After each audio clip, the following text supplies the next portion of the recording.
capítulo 6, versículo 24.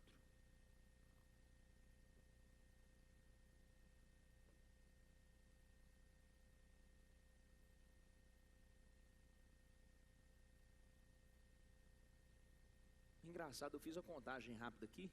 Nós estamos começando o culto da quarta-feira às 18 horas com a mesma quantidade de pessoas que a gente abriu domingo de noite, 20 pessoas, tirando a equipe. Engraçado essas coisas, né? Olha aí. Algum tempo depois,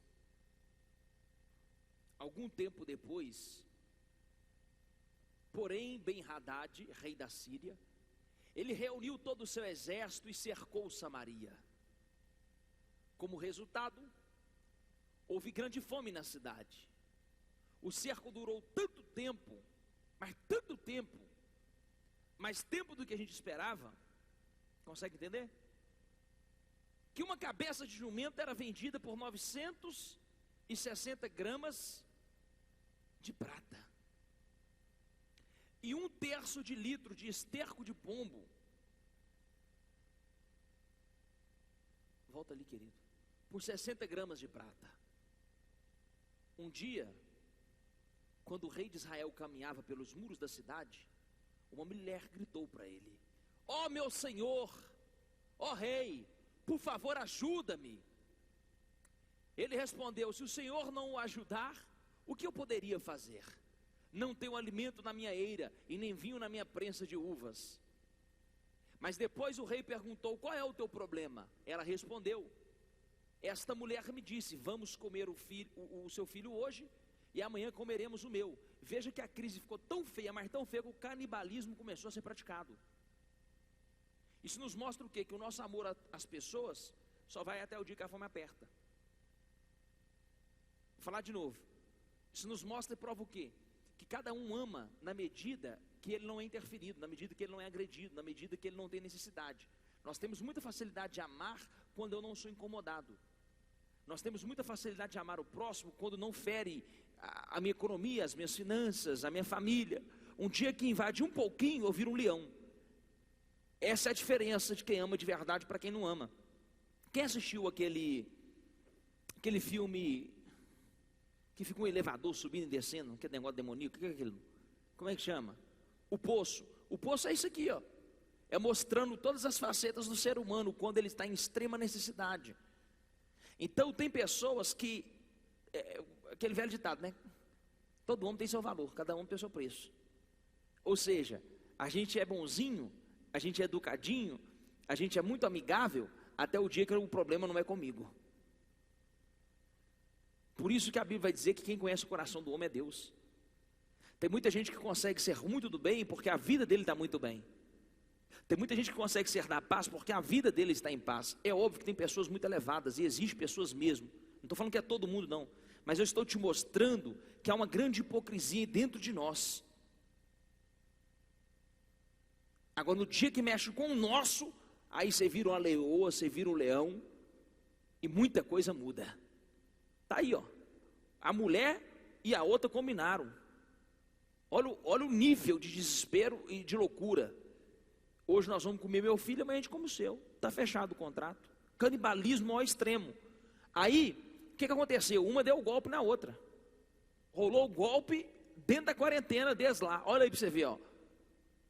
Volta, querido. Obrigado. Vamos comer o seu filho hoje e amanhã comeremos o meu. Então cozinhamos meu filho e o comemos. Meu Deus do céu, misericórdia.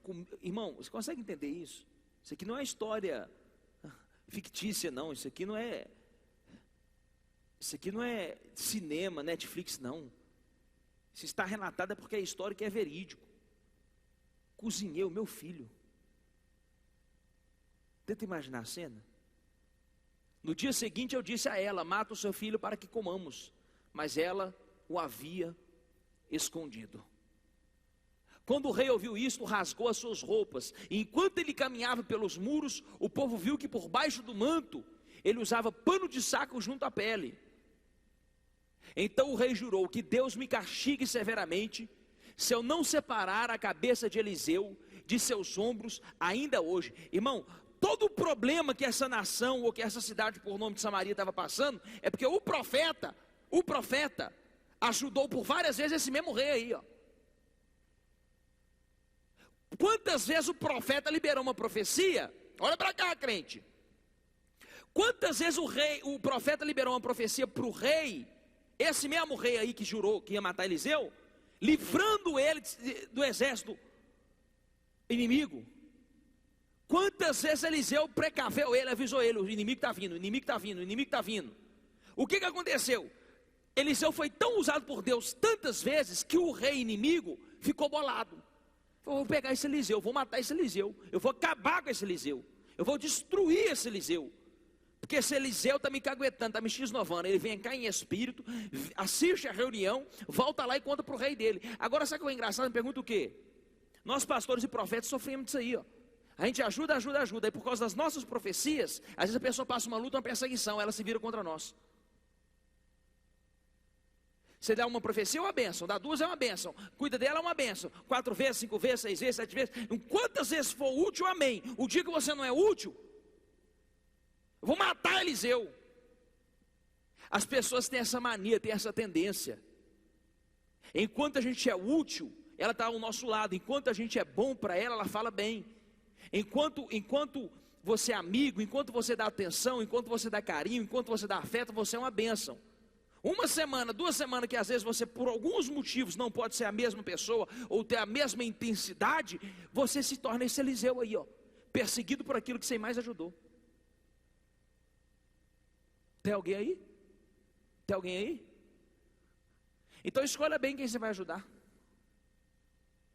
Porque as próprias pessoas que você ajuda hoje podem estar querendo a sua morte amanhã. Olha o que eu vou te falar, hein? As próprias, você que está no Instagram aí, no YouTube, na Igreja Mobile, as próprias pessoas que você ajuda hoje, que você livra de tanta situação hoje, podem estar desejando a sua morte amanhã. Porque elas, primeiro, são ingratas, e segundo, elas são fracas. Toda pessoa fraca, frágil, qualquer pressãozinha que ela sofre, ela se vira contra você. A primeira pressão que o rei sofreu, que foi ver uma mulher comendo outro filho, brigando porque comeu, não comeu. A primeira pressão externa que ele sofre, ele quer descontar em Eliseu. As pessoas são assim. São fracas, são frágeis, são mimizenta. E aí você ajudou, só porque alguém veio, algum inimigo seu, algum perseguidor seu, alguém que não concorda com você, ou alguma coisa do tipo, pressionou ela, encheu a cabeça dela, ela se vira contra. Ela se torna a sua inimiga, a sua perseguidora. Pastor, devo deixar de ajudar as pessoas? Não, só escolhe quem você vai ajudar. Seja mais seletivo, para você sofrer menos. Quem está falando isso, irmão, quem já sofreu duras penas por ajudar pessoas erradas, que lá na frente se tornaram inimigos, viraram contra, literalmente viraram contra. E aí eles usam tudo que você ensinou, tudo que você abriu o coração, tudo que você compartilhou, tudo que você no seu momento de amizade, de fragilidade abriu, eles usam contra você. Então toma cuidado. Para quem que você ajuda, para quem que você doa seu tempo. Ah, pastor, mas isso não é o cristianismo. Porque o cristianismo ensina a amar todo mundo. Amar também é dizer não. A Bíblia vai dizer que o pai que ama repreende. O pai que ama não poupa a vara. Então qual é o crivo? Se o próprio Cristo entregou Judas para o diabo e falou assim: o que você tem para fazer, se faça depressa, sai da minha frente, me dá licença. Se o próprio evangelho de Cristo diz: entra numa cidade e prega o evangelho, se eles não te receberem em paz, sai daquela cidade, bate as palmas e nenhum pó daquela cidade se eleva. Então a gente tem que ponderar o evangelho, equilibrar o evangelho, analisar o todo. Analisar o todo, porque senão vira bagunça. Vai ficar abrindo o seu coração e ajudando pessoas que só te prejudicam. Aí a Bíblia fala assim: mas pastor, a Bíblia não diz para orar pelo inimigo, amém. Ore por ele, Deus muda o coração dele, muda o meu coração. Não é para Deus matar ele não, irmão, isso não existe não. Deus castiga ele, Deus pega ele, isso não existe. Isso é antibíblico. Orar pelo seu inimigo é falar assim: Deus, traz uma solução, traz paz, pacifica essa história, ou então afasta. Se a gente não pode conviver junto, leva para longe. Quebra todo o vínculo, todo o laço, para que a gente não precise conviver junto. Então a gente precisa ter sabedoria. Volta lá, olha que benção que ficou isso aí. Volta lá, querido, na Bíblia. Continua.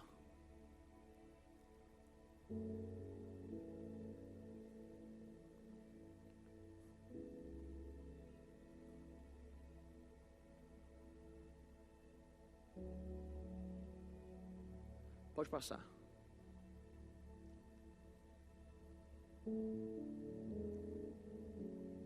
Pode passar.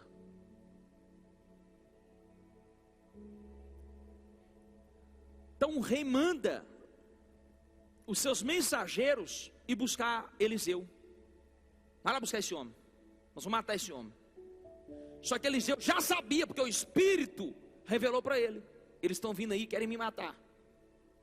Eles estão vindo aí, querem minha cabeça.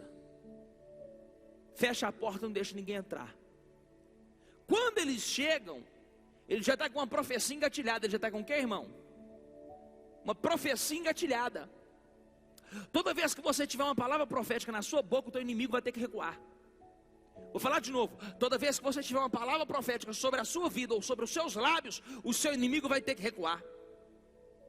Se tem uma coisa que te sustenta, irmão, no tempo da luta, da crise, da perseguição, é uma palavra profética. Irmão, olha o que a Bíblia vai dizer. Sem profecia o povo perece, ou sem profecia o povo se perde. O que acontece com o povo? Fala, se perde. Ou seja, o que está querendo dizer isso? A profecia para nós é um norte.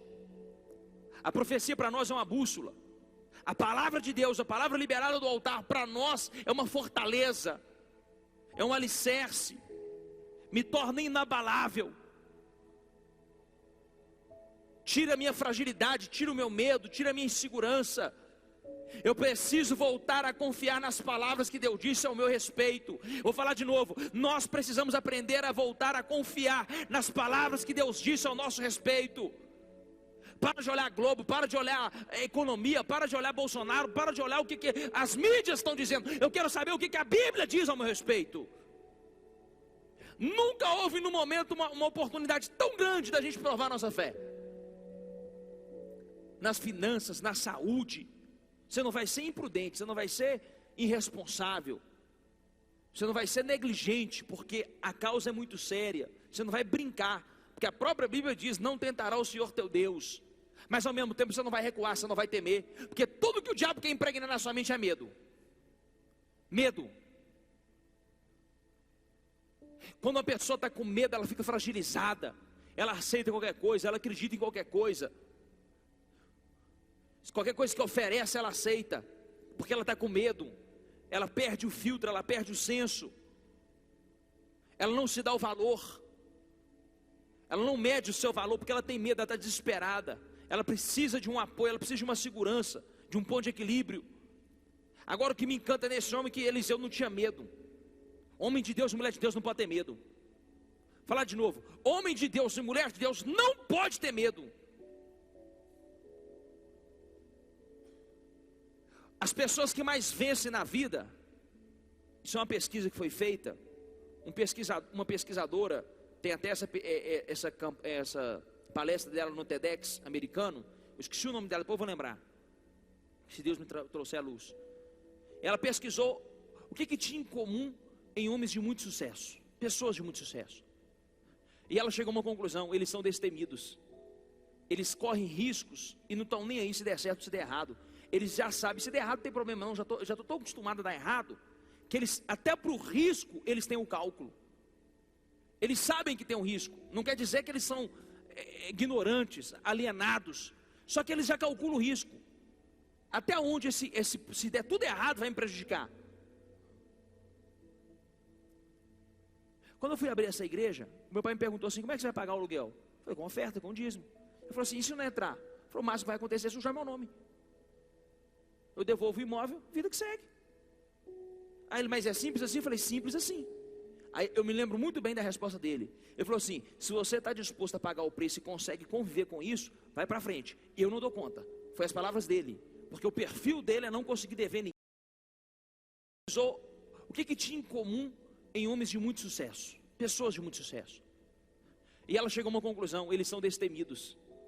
Eles correm riscos e não estão nem aí se der certo ou se der errado. Eles já sabem, se der errado não tem problema não, já estou tão acostumado a dar errado, que eles, até para o risco, eles têm o cálculo. Eles sabem que tem um risco. Não quer dizer que eles são ignorantes, alienados. Só que eles já calculam o risco. Até onde se der tudo errado vai me prejudicar. Quando eu fui abrir essa igreja, meu pai me perguntou assim: como é que você vai pagar o aluguel? Eu falei: com oferta, com dízimo. Ele falou assim: e se não entrar? Ele falou: o máximo que vai acontecer é sujar meu nome. Eu devolvo o imóvel, vida que segue. Aí ele: mas é simples assim? Eu falei: simples assim. Aí eu me lembro muito bem da resposta dele. Ele falou assim: se você está disposto a pagar o preço e consegue conviver com isso, vai para frente. E eu não dou conta. Foi as palavras dele. Porque o perfil dele é não conseguir dever ninguém, é não conseguir atrasar nada. É trabalhar em cima de segurança. Como não é o meu perfil, eu meti o pé e fui para cima. Eu sabia que tinha um risco. Agora, eles não iam me matar, não está pegando dinheiro com a agiota. Não está pegando dinheiro na boca. Então, querido, a gente tem que parar de se assombrar. Tem gente que atrasa 2 dias o boleto, quase morre. Quase morre, desespera, briga com todo mundo, faz um inferno na vida de todo mundo. Calma. Calma. Se você não tem dívida com bandido, com safado, irmão, o máximo que vai acontecer é o 011 ficar te ligando. E se você demorar muito, uma intimação chegar na sua casa.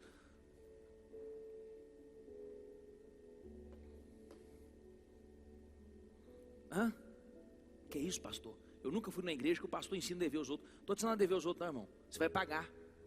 Você vai pagar em nome de Jesus. Só que nós estamos trabalhando dentro de uma realidade do mundo. Não adianta também a gente fingir que não está nada acontecendo, porque está. Eu só estou te ensinando a não ter medo de coisas básicas, simples, que vai resolver. Mais cedo ou mais tarde, vai se resolver. Esperar uma bola de neve, vende o carro, vende roupa, reduz o padrão de vida. É simples.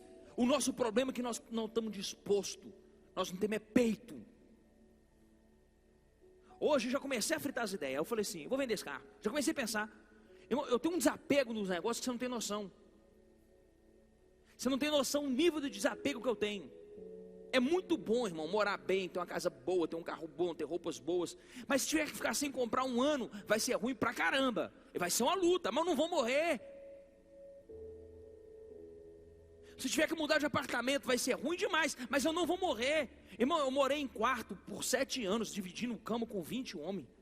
Alojamento que é tanto de beliche, 10, 15 beliches dentro de um quarto. Menino de tudo quanto é canto, um lá da Bahia, o outro lá do Acre, o outro lá não sei da onde. Sua mala, você tinha que ficar vigiando para ninguém roubar alguma coisa sua.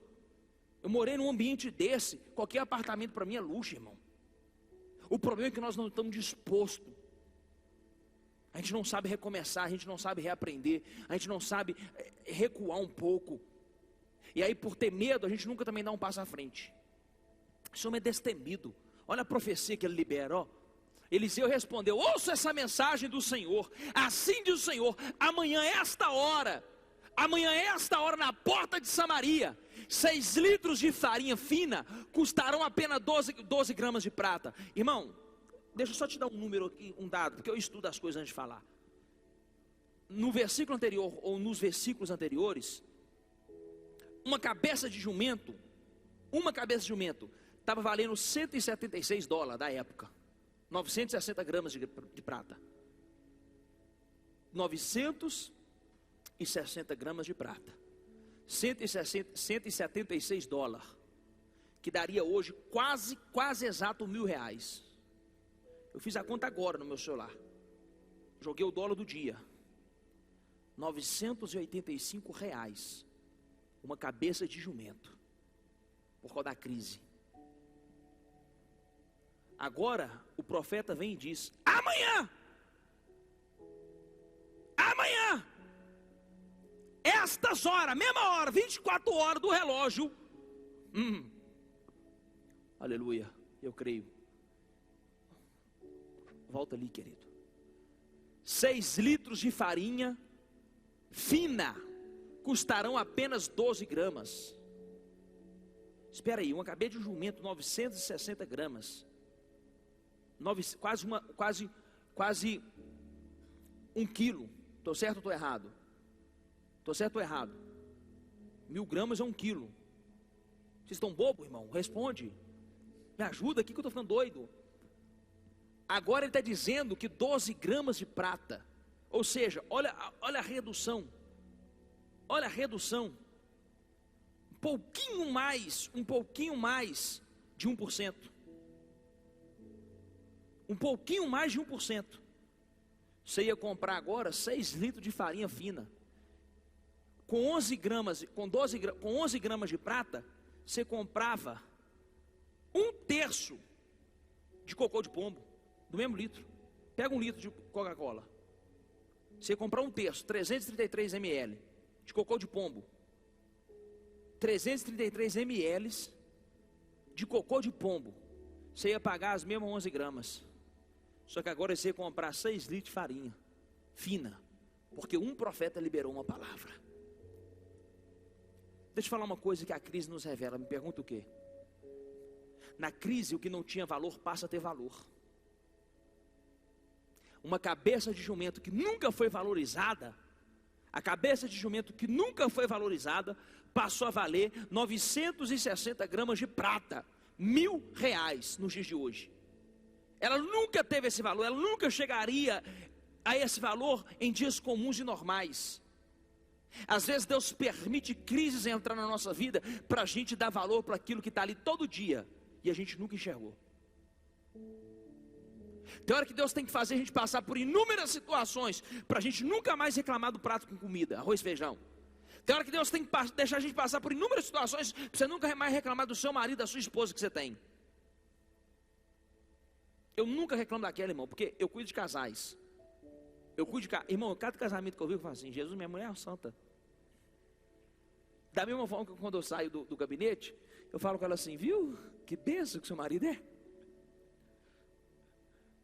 Aí é a hora da gente se valorizar. É ou não é?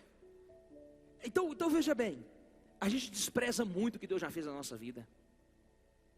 A gente nunca está contente com o que a gente tem. Sempre o de fora, sempre o exterior é melhor.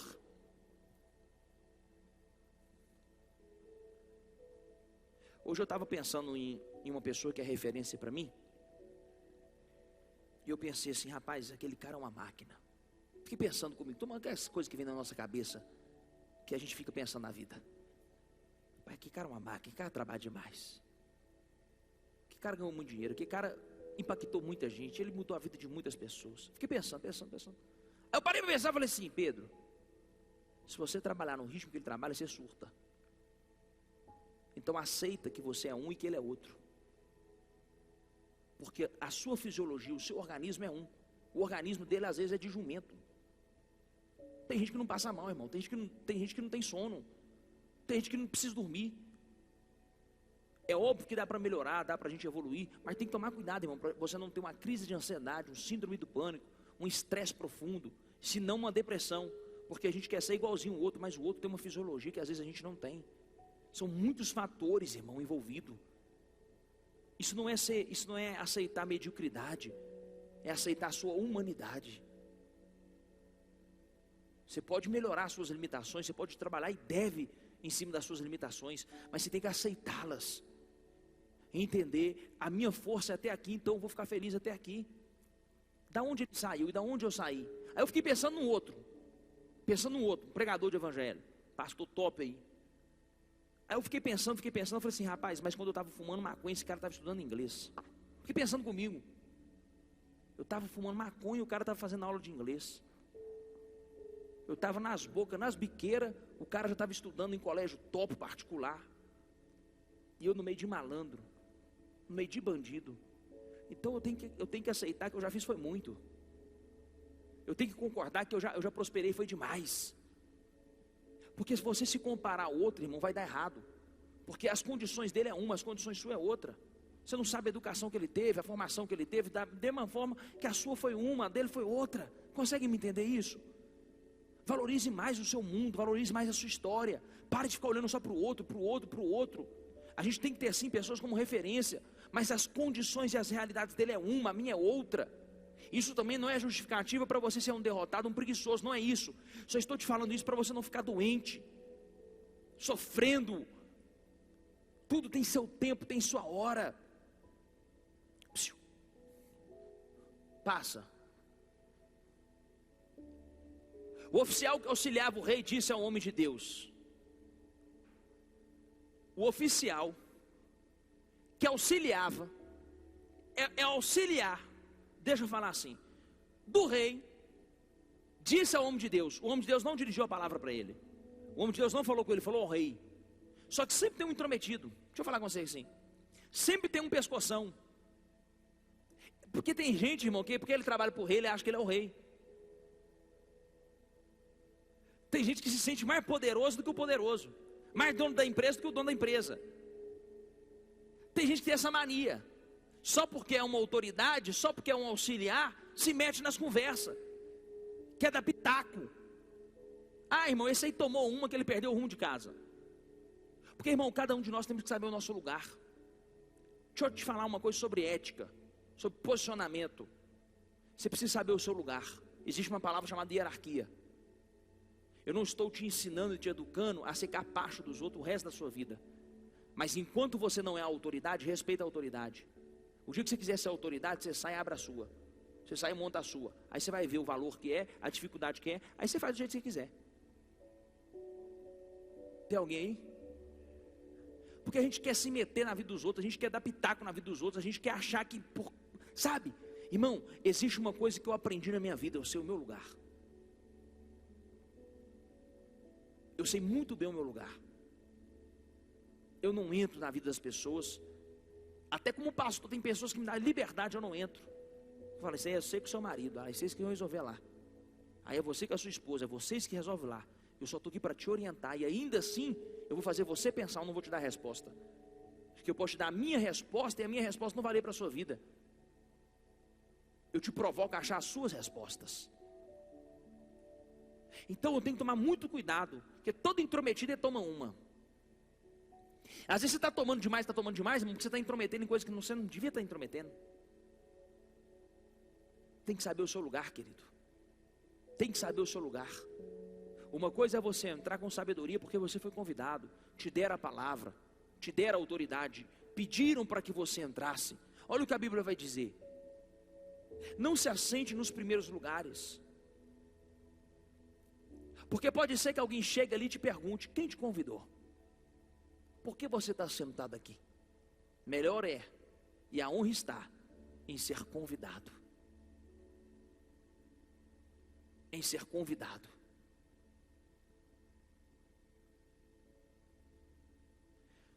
A gente vê muito isso em evento dentro de igreja. As igrejas separam os primeiros bancos, para os pastores chegar e sentar. Às vezes está no escritório, o cantor chegar, a família do pastor chegar e sentar.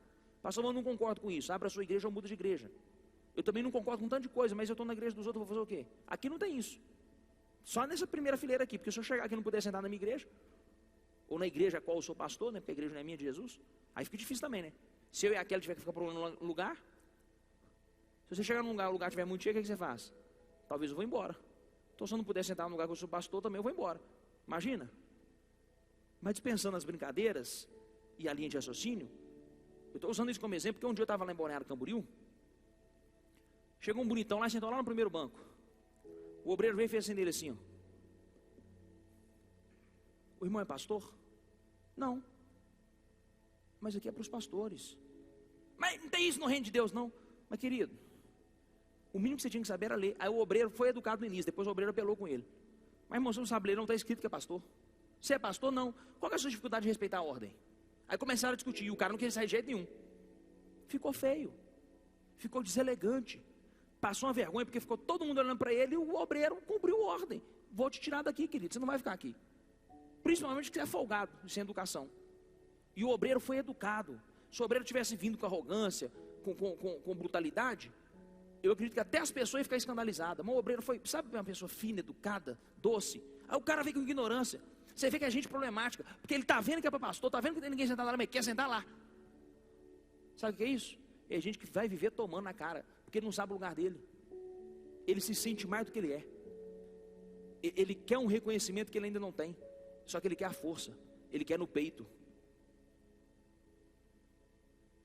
Nós vivemos tentando sentar em lugares que ainda não é a nossa hora.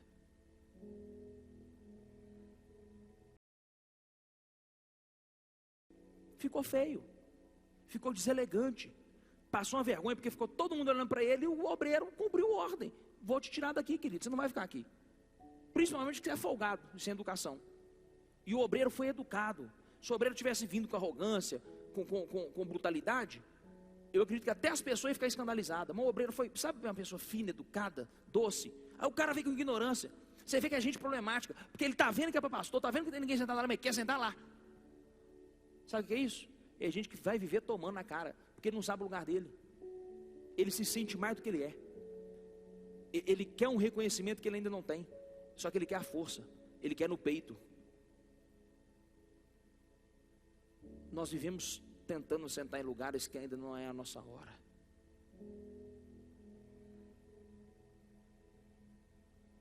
Você acha que eu não tenho um tanto de sonho como você tem? Você acha que eu não queria viver inúmeras coisas como você queria viver inúmeras coisas? Porque o sonho é assim: você alcança uma meta, daí a pouco você já inventa outro trem. É assim ou não é? É ou não é? Você nunca está satisfeito. A gente é assim também. Todo mundo é assim, irmão. Mas eu tenho que saber respeitar o meu espaço, o meu limite, o meu tempo, a minha hora. Porque senão eu vivo tomando. Tá, é um intruso, ó. Vou te mostrar o que o intruso acontece com a vida dele. A segunda coisa que eu tenho que aprender na crise é não ser intruso. Saiba o seu lugar, saiba o seu espaço. Valorize ele, honre ele e não se meta na vida dos outros. Ainda que o Senhor abrisse as janelas do céu, isso não poderia acontecer. Olha o que esse cara fala, irmão. Olha o que o auxiliar do rei fala. Ainda que o Senhor abrisse as janelas do céu, isso não poderia acontecer. Irmão, eu acho que, ainda que o profeta tivesse errado na profecia, só porque ele falou isso aí, Deus falou assim: como é que é? O que esse demônio falou aí? O que esse rei está dizendo aí? Que nem eu poderia fazer isso? Ah, ele está de brincadeira. Ele está de brincadeira comigo. Eliseu, porém, respondeu: você verá com os próprios olhos, mas não comerá coisa alguma. Só porque você duvidou. Só porque você conversou fiado. Olha o profeta, hein, colocando um cara no lugar. Você vai ver, mas não vai comer. Porque gente intrusa e que desacredita de uma palavra profética, ela vai ter que ver todo mundo prosperar e só ela ficar. Gente que gosta de falar mal de pastor, mal de igreja, mal de crente, mal de líder, mal do patrão, mal do chefe, mal do pai, mal da mãe, mal do irmão, só porque ele deu uma palavra, só porque ele é uma autoridade, só porque ele está um pouco à frente em algum momento e essa pessoa não está feliz. Essas pessoas têm uma tendência a ficar sempre paradas no mesmo lugar. O próprio Deus bloqueia ela, porque ela é atrevida, irmão, ela é enxerida. Tem alguém aí, querido? Tem alguém aí? Olha aí, ó, olha isso aí. Ainda, irmão, esse cara é doido. Ainda que o Senhor abrisse as janelas do céu, isso não poderia acontecer. Eliseu, porém, respondeu: você verá com os próprios olhos, mas não comerá coisa alguma. Pronto. Liberou uma sentença. Creia em algo que eu vou te dizer. Aquilo que você não entende, é melhor você se calar. Meu antigo pastor me ensinou muito isso, pastor Ciro. Irmão, não fala do que você não entende. Não fale daquilo que você acha. Não libere uma crítica, seja ela boa ou ruim. Não se meta em assuntos que você não tem domínio. E a Bíblia vai dizer isso lá na frente. Que há pessoas que falam daquilo que não entendem e não compreendem. As suas mentes são carnais e diabólicas. Eles não conseguem entender as coisas do Espírito e ficam se metendo nas coisas do Espírito. Você não é de Deus, não é de Deus o quê, irmão? Você curou quem? Você não é de Deus, não. Você fez qual obra aonde? Ganhou quantas almas para Jesus? Então como é que não é de Deus? Você sabe o que é de Deus? Então vai lá e faz. Porque o povo fala muito, irmão. O povo conversa muito. E a sabedoria, irmão. A Bíblia vai dizer que o sábio, ele pensa muito para falar. Se você ler Provérbios como nós estamos lendo, mas ele pensa muito para falar. Uma das coisas que você vai mais ler ali em Provérbios sobre o sábio é que ele pensa antes de falar. E o tolo fala porque não deve. E a Bíblia vai dizer que no muito falar tem pecado. Quanto mais você fala, mais tendência você tem a pecar. O tolo calado se passa por sábio. O tolo calado se passa por sábio. O tolo, quando ele abre a boca, irmão, ele confirma quem ele era. Porque se o tolo fica calado, o povo ainda fica na dúvida. Agora, se o tolo abrir a boca, a gente confirma. Agora está provado. Não tem cultura, não tem educação, não tem nada. Então, irmão, cuidado com o que você anda falando, porque você pode estar bloqueando o seu próprio destino profético e não está sabendo. Tem como bloquear a profecia, irmão. Tem como todo mundo receber e eu ficar de fora. Tem como todo mundo avançar e eu ficar para trás. Quando eu sou crítico, quando eu me meto onde não devo, quando eu desconfio de tudo, quando eu duvido de tudo, quando eu não acredito em tudo. Aquilo que você ainda tem dúvida, irmão, pesquisa e estuda. Não julga antes não. Não fala antes não. Eu postei aqui a gente orando, né? Para curar o sono. Quem viu a postagem? Botei lá no feed. Aí veio um fake. É alguém enrustido, que já frequentou aqui, mal amado, alguma coisa desse tipo. Aí veio um fake. Você é antibíblico, você é o anticristo, você não sei o quê. Você está fazendo isso para aparecer, para convencer o povo, coitadinho desse povo.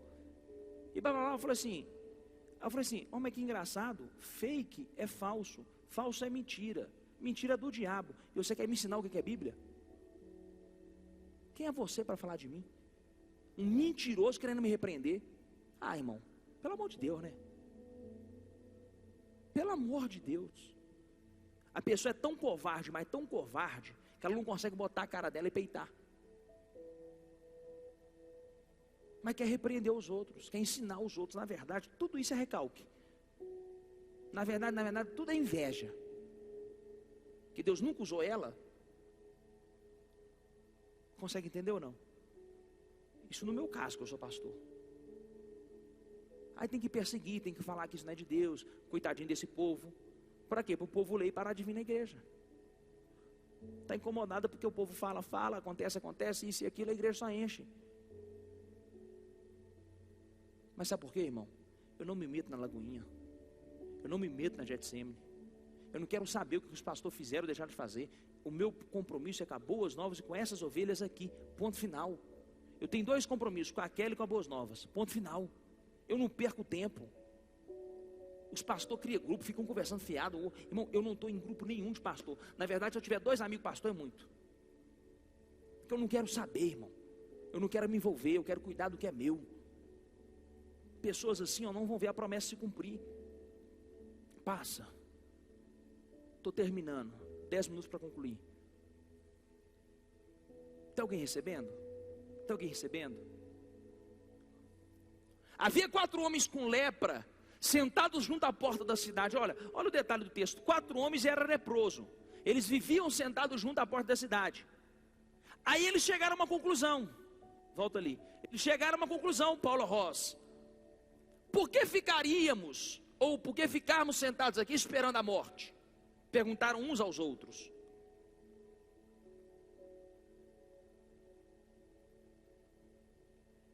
Está demorando?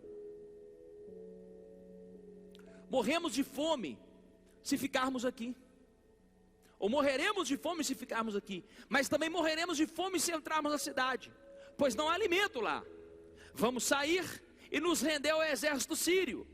Se eles nos deixarem viver é melhor. Mas se nos matarem de qualquer maneira, teríamos morrido. Continua. Ao anoitecer partiram para o acampamento dos sírios. Quando chegaram às extremidades do acampamento, viram que não havia ninguém ali. Agora, sabe o que eu aprendo com esses leprosos? Olha para cá. Qual é a lição, pastor Pedro, que esses leprosos deixam? Eles eram leprosos. Não tinham direito a frequentar a cidade. Se você não sabe, em Israel o leproso é visto como impuro. Então ele não pode frequentar a sociedade. Então eles tinham que viver à margem da sociedade. Não tinha opção de comércio, podia ser bom que fosse, talentoso que fosse. A sociedade não aceitava por causa da lepra. Então eles chegaram à conclusão: não tem comida nem aqui fora da cidade, porque antes a comida vinha até eles. Não tem comida dentro da cidade, ninguém pode entrar, ninguém pode sair. A comida que tinha lá já acabou, o estoque que tinha lá já esgotou. Então nós temos uma atitude a tomar. Ou nós vamos morrer aqui, ou a gente morre tentando lá com os sírios. Vamos nos humilhar a eles?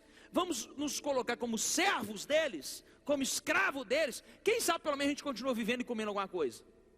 Chegaram a essa conclusão. Irmão, tem hora na nossa vida que é tudo ou nada. É o que, irmão? Tudo ou nada. A Bíblia está até despencando aqui, olha aí para você ver. O que é isso, Jeová? Coloque algo no seu coração hoje. O medo o medo de enfrentar, o medo de ir para cima, te faz ficar estático em um ambiente, em um lugar, que você não vai nem para a direita nem para a esquerda. Tem muita gente morrendo na porta da cidade, porque aceitaram que são leprosos, aceitaram que são limitados, aceitaram que são medianos, aceitaram que a vida é difícil, aceitaram que não tem talento, aceitaram que não tem quem investir, aceitaram que não tem dinheiro, aceitaram tantas informações que ficaram assentados na porta da cidade. Vou morrer aqui mesmo, lá dentro está todo mundo morrendo mesmo, nós somos mais um no meio da multidão. Não! Eles foram inteligentes, porque em Israel é pecado ter lepra, na Síria não. Quem lembra do leproso Amã? O general. O cara era general e era leproso. Porque em algum lugar você pode ter um defeito, você pode não ser reconhecido. Em algum lugar o que você faz, o que você pensa, o que você concorda, o que você acha, pode ser desvalorizado. Mas pode ser que em outro lugar você é muito bem visto, às vezes até por isso. Aquilo que te expulsou de um ambiente pode ser aquilo que o outro ambiente está precisando. Aquilo que te rejeitou de um ambiente, às vezes não vai te rejeitar em outro. Então para de colocar bloqueios e traumas e medos, porque, irmão, existem inúmeros ambientes, existem inúmeras pessoas, e cada uma pensa de uma forma. Alguém vai achar o seu valor, alguém vai identificar em você um talento. Só que se eu aceitar, eu sou leproso, acabou, irmão, morre hoje, acaba. Eu tenho que estar inconformado. Eu sou leproso, mas na Síria eles aceitam leproso, então eu vou para lá. Tem alguém aí, irmão? Será que tem alguém aí? Eu só preciso achar um lugar que eles te amem. Só precisa achar um lugar que você se encaixe. Você só precisa achar um lugar que a sua lepra não é motivo nem empecilho. É só isso que você precisa achar. Eu achei isso em Jesus Cristo de Nazaré. Falar de novo, eu achei isso em Jesus Cristo de Nazaré. Não existe lugar melhor para você estar do que em Jesus. Em Jesus você se acha, em Jesus você se encontra. Ele fala: vem a mim, todos que estáis cansados e oprimidos. Eu não vim pelo são, eu vim foi pelo pecador. Vim a mim como estáis. Sabe, pastor, para onde que eu tenho que ir então? Qual é o lugar da terra? Jesus. O melhor lugar da terra para você estar é Jesus. Jesus pode te conectar, pode dar honra, pode dar valor, esconder a sua lepra, te curar e te devolver para a sociedade de uma forma honrosa. Eu passei por esse processo, eu tive que me submeter a Jesus. E eu te falo, irmão, se você for até Ele, se entregar por completo, Ele vai te devolver para a sociedade de uma forma muito melhor que você imagina. Os caras saíram de Israel como leprosos, voltaram como heróis.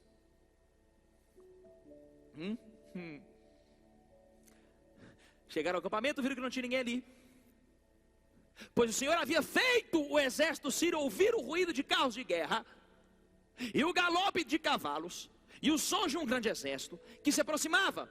Disseram uns aos outros: o rei de Israel contratou mercenários, hititas e egípcios para nos atacar. Irmão, isso era muito comum na época, tá? Um rei tinha muito dinheiro, ele contratava exércitos, quadrilhas, como se fosse no dia de hoje, contratar um pistoleiro. Mesma coisa, os reis se aliançavam, o rei não trabalhava sozinho.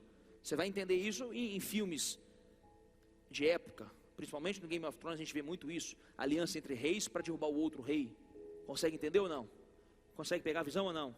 Então, o profeta libera uma palavra: amanhã, essas horas, 6 litros de farinha por 11 gramas de prata. 11 gramas de prata,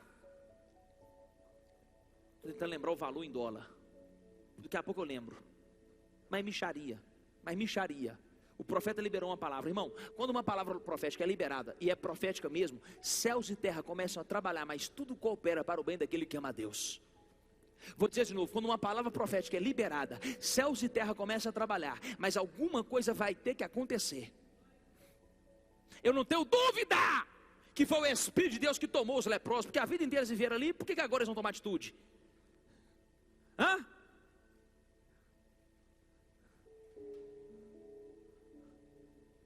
Por que eles ouviriam barulhos e barulhos e barulhos? Foi Deus que provocou essa barulheira braba.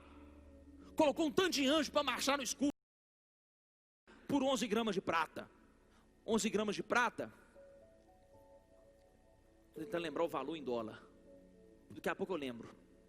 Mas micharia. O profeta liberou uma palavra. Irmão, quando uma palavra profética é liberada, e é profética mesmo, céus e terra começam a trabalhar, mas tudo coopera para o bem daquele que ama a Deus. Vou dizer de novo, quando uma palavra profética é liberada, céus e terra começam a trabalhar, mas alguma coisa vai ter que acontecer. Eu não tenho dúvida que foi o Espírito de Deus que tomou os leprosos, porque a vida inteira eles viveram ali, por que agora eles vão tomar atitude? Hã?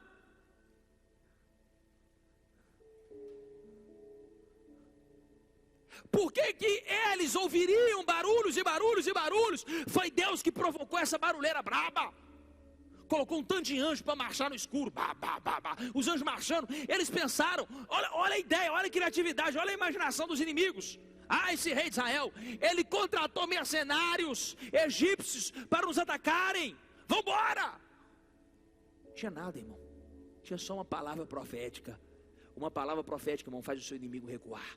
Vou falar de novo. Uma palavra profética faz o teu inimigo recuar. E eu vim ser profeta nessa noite. Levanta a sua mão direita aí, meu querido. Mas levanta a mão esquerda. Deixa eu liberar algo. Essa noite, Deus está liberando uma palavra ao meu e ao seu respeito. A palavra de ordem é: o inimigo vai ter que recuar. Quem queria ver a sua morte, quem queria ver a sua queda, quem queria ver a sua vergonha, quem queria ver o seu fracasso, o seu nome na lama, o seu nome sendo difamado, caluniado. Eu estou dizendo que Deus vai enviar os anjos dele, vai confundir o teu inimigo, vai confundir o meu inimigo, vai confundir o inimigo das boas novas, mas eles vão ter que bater retirada, em retirada, escorregadio e escuros, tornarão o caminho dos nossos inimigos, e se por um caminho eles vierem, por 7 vão ter que bater em retirada, porque eu tenho uma marca da promessa, eu tenho uma palavra sobre a minha vida. Você foi marcado, comprado, lavado, remido, foi pelo sangue do Cordeiro. Então creia, querido, creia que amanhã, a essas horas, Deus já operou um milagre. Deus já fez alguma coisa em meu e ao seu favor. Será que tem alguém crendo nessa palavra? Pelo amor de Deus, meu filho, joga essa mão lá em cima e aplauda bem forte a esse Deus.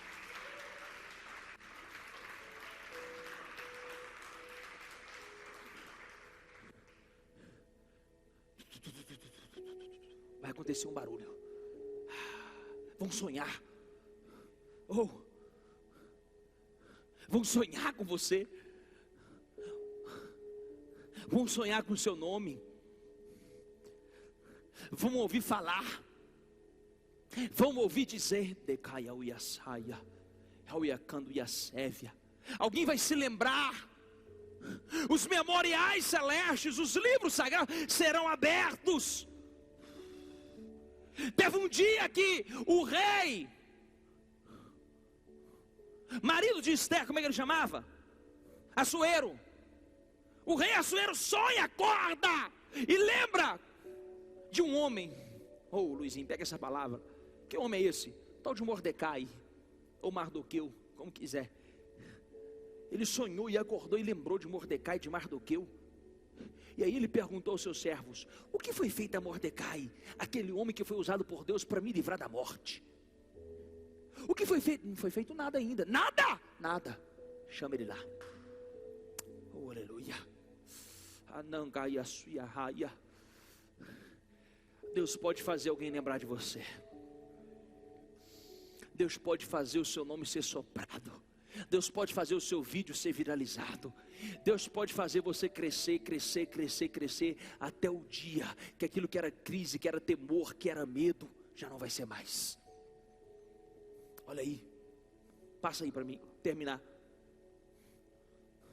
Por isso fugiram ao anoitecer, abandonando tendas, cavalos, jumentos e tudo mais. Abandonou tudo, até os cavalos. Esse cara tão desesperado, irmão, que até os cavalos deixou para trás. E cavalo vale dinheiro, hein? Jumento mais ainda. E correram para salvar a vida. Continua.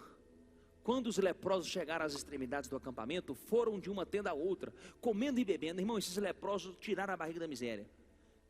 Pensa num carnaval que foi feito. Pensa o tanto que esses homens comeu. O tanto que esses homens beberam. Ia numa tenda, ia na outra, ia numa tenda, ia na outra. Comeram. Pegaram a prata, o ouro e as roupas que encontraram e esconderam tudo. Por fim, disseram uns aos outros: isso não está certo. Olha o Espírito Santo incomodando. Isto não está certo. Este é um dia de boas notícias. É um dia de quê? De boas novas. Esse é um dia de boas novas. E não contamos a ninguém. Se esperarmos até amanhecer, seremos castigados. Venham, vamos voltar e dar as notícias ao palácio. Então voltaram à cidade e relataram aos guardas do portão o que havia acontecido. Fomos ao acampamento sírio e não havia ninguém. Disseram eles, os cavalos e os jumentos estavam amarrados, e as tendas todas amarradas, mas não havia ninguém por ali. Continua. Os guardas gritaram anunciando a notícia no palácio. O rei se levantou no meio da noite e disse aos seus oficiais: vou explicar o que aconteceu. Os sírios sabem que estamos morrendo de fome, por isso deixaram o acampamento e se esconderam nos campos. Estão à nossa espera para nos capturar com a vida e conquistar a cidade quando sairmos. Um dos seus oficiais disse: seria melhor que enviássemos espiões para ver. Eles podem usar 5 dos cavalos que sobraram. Se acontecer alguma coisa com eles, não será pior que se ficarem aqui e morrerem com o restante de nós. O rei ainda ficou meio desconfiado, porque a bênção, quando é grande demais, a gente fica assim: mas como que aconteceu isso? Não tem condição, sério? Assim prepararam 2 carros de guerra com cavalos, e o rei enviou espiões para ver o que havia acontecido ao acampamento sírio. Foram até o rio Jordão, seguindo o rastro de roupas e equipamentos que os sírios tinham abandonado, e em sua fuga desesperada. Os espiões voltaram e contaram tudo ao rei. Então o povo correu. Quem correu, irmão? O povo, todo mundo, a multidão toda, saiu correndo e saqueou o acampamento sírio. E de fato naquele dia, 6 litros de farinha fina foram vendidos por apenas 12 gramas de prata. E 12 litros de cevada também foram vendidos por apenas 12 gramas de prata. Como o Senhor Deus tinha dito. Passa para mim. O rei colocou o oficial, o mexeriqueiro, o fofoqueiro, o intruso. Lembra dele? Lembra dele? Do conversador fiado que se meteu? Mas como? Nem se Deus abrir a janela do céu acontece um negócio desse. Lembra dele? O rei colocou o oficial que o auxiliava para controlar o movimento à porta da cidade. Mas ele foi derrubado, pisoteado e morto quando a multidão correu para fora. Tudo aconteceu, portanto, conforme o homem de Deus tinha dito, quando o rei foi à sua casa. Esse aí é o final de quem não crê no profeta. Esse aí é o final de quem não crê no evangelho. Não é no pastor Pedro, não, é no evangelho. Ele vai ver todo mundo conquistando e ele não vai conquistar. Ele vai ver todo mundo prosperando e só ele vai ficar para trás, se ele não for pisoteado e esmagado. Irmão, uma palavra profética pode mudar tudo. Creia, creia. Porque às vezes você deve pensar assim: pastor, mas eu tenho que estudar muito para conquistar algo. É verdade. Mas tem alguém estudando o mesmo tanto que você. Só que você pode ter uma coisinha que ele não tem: a fé e a palavra profética. Porque você pode se perguntar: mas pastor, eu tenho que trabalhar muito para conquistar as coisas. É verdade, todo mundo tem. Mas você pode trabalhar e ter a fé. E ter a fé, ter a palavra profética, é ter um a mais. É ter um norte, é ter uma direção. Pastor, para que a profecia serve? Serve para dar direção. Serve para dar o quê? Sem profecia o povo perde, o povo se perde. Então, se tem profecia, eu não me perco. Eu vim profetizar nessa noite. Eu vim profetizar nessa noite que os teus caminhos, eles serão alinhados pelos céus.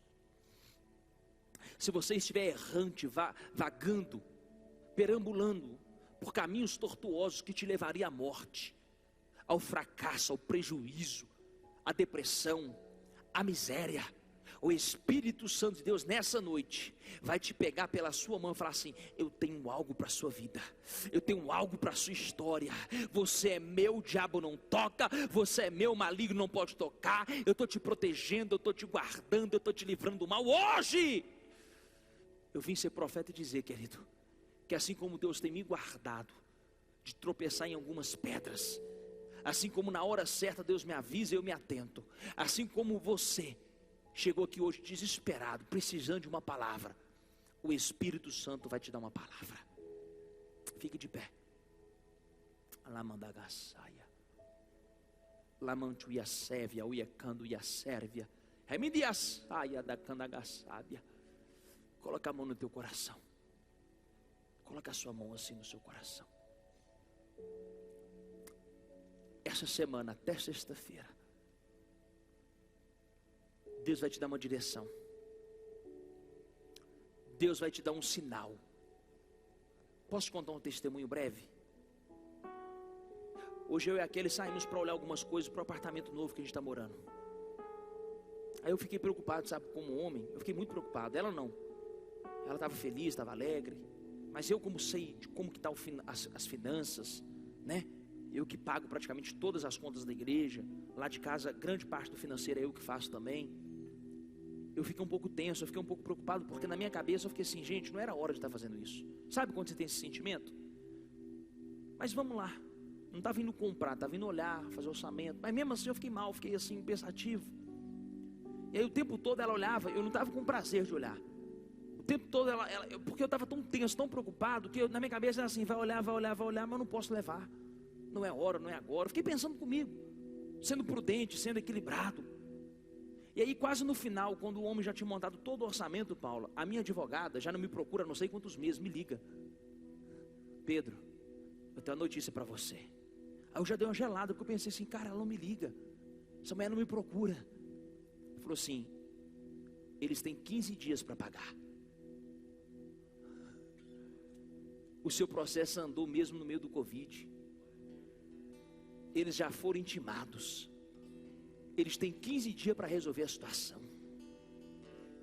Naquela hora eu não dei glória, irmão, porque eu fiquei meio em êxtase, porque a minha tendência era dar um glória. Mas quando a gente está meio com medo, a gente fica até meio acanhado, mesmo com a palavra profética, mesmo com o sinal de Deus. Mas sabe o que eu entendi? O Espírito Santo dizendo assim, eu estou te dando um sinal. É apenas um sinal, que quem cuida de você sou eu. Essa causa na justiça, está no mínimo na justiça há uns 5 anos. Só Deus sabe o preço que foi para pagar o que hoje eu estou em prejuízo. Só Deus sabe o tanto que eu tive que abdicar. Nós moramos lá na Aparecida, moramos num barraco durante 1 ano e meio, quase 2 anos, para pagar esse apartamento que a gente foi lesado. O nosso sonho, a nossa esperança, o nosso suor. A Kelly colocou o salário dela, do emprego dela. Eu na época não comprei imóvel nenhum, não tinha uma mesa, não tinha um colchão, não tinha nada para pagar as prestações. E aí um dia eu descansei, eu falei, Deus, na hora certa vai vir, no dia certo vai vir. E agora no momento que a gente mais precisa para mobiliar o apartamento novo, Deus dá um sinal, é em cima de uma causa do apartamento. Se eu não entender que isso é um sinal, só se eu for burro. Estou te dando um testemunho de que Deus não esquece das coisas. Deus não esquece das coisas. Irmão, Deus fez o trem andar. Pode ser que saia hoje, pode ser que não saia, pode ser que demore mais, mas Ele só me deu um sinal. Meu filho, se eu quiser eu faço. Você nem lembrava que você tinha dinheiro, você nem lembrava que você tinha esse recurso. Esse tempo eu nem lembrava, irmão. Já era causa assim, no dia que vim, se vim também. E Deus te dá um sinal. Tem coisa sua para trás aí que Deus pode trazer à existência agora. Tem gente te devendo lá atrás que Deus pode tocar nele agora. Tem bênção que você foi injustiçado, foi prejudicado, que Deus pode trazer à existência agora. Fala assim, chegou a hora de eu te honrar. Não duvide. Pastor, mas e a crise? Olha para Samaria. Eu não quero saber da crise, eu quero saber cadê o Deus de Eliseu. É o Deus de Eliseu, é o Deus dos profetas, é o Deus da Bíblia que eu quero saber. Cadê Ele?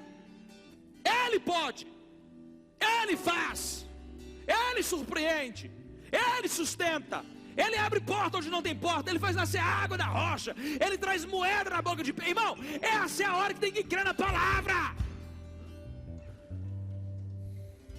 Põe a mão no seu coração. Pai, em nome de Jesus, eu não sei como anda a alma, eu não sei como anda o espírito, o ânimo dessa pessoa. Eu não sei o que ela tem feito nesses dias de quarentena. Eu não sei como tem sido, Pai, a loja, a empresa, os negócios, o trabalho, se está recebendo, se não está. Eu não sei se as contas estão em dia, estão atrasadas. Eu não sei se está com saúde, sem saúde, bem da cabeça ou mal. A única coisa que eu sei é que nesse ambiente